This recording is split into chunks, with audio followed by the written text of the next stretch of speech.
Hey Cecil, my name's Tyler. I'm here to answer your question. I already have in front of us a Punnett Square, and basically what I did to put it together is I have one fish genotype along the top, one fish genotype along the side, and basically the outcomes of combining them are obviously in between the lines. So when you have two genes that are epistatic or used to determine the outcomes, you want to have each possibility of one gene, like gene C, and each possibility of gene F combined, which is why you have CrF and CbF.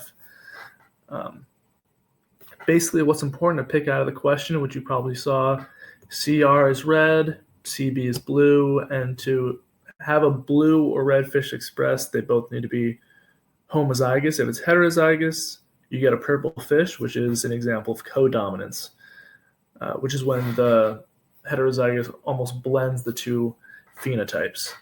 And for gene F, for pigmentation to occur, it needs to be homozygous dominant. For pigmentation to be absent or to get a white fish, it needs to be homozygous recessive. So we're just going to look at the outcomes of the Punnett Square, which is already drawn up. And what you're going to find is, let me get some color in there. So when you have, I'm just going to underline it the color that's supposed to be. So CR, CB, homozygous dominant F, that means it's going to be pigmented. It's going to be a little purple. Let's kind of underline it. And then as you go down the line, you're going to see all these fish are going to be purple. Oh, sorry about that.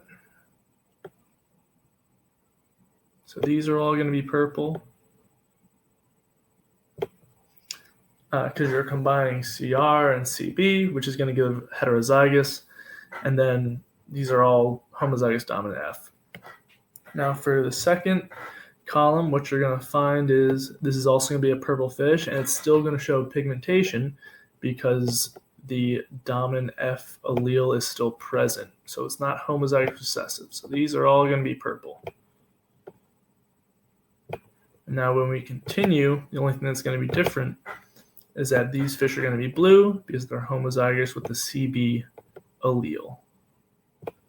And we go down, these still have pigmentation because it's a homozygous dominant F gene.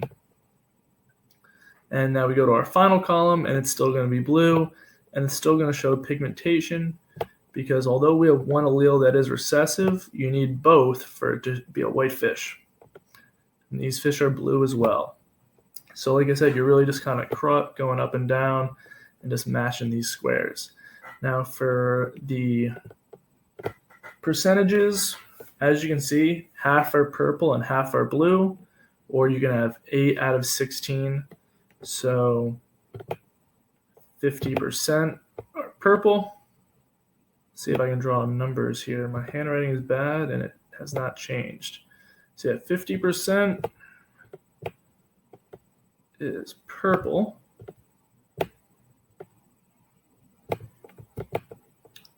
And 50% is blue. Gotta work on my handwriting a little bit. And I don't know if you need a percentage for pigmentation, but 100% will be colored. So there won't be any white fish. Hope this helps. Have a great day. Thanks, Cecil.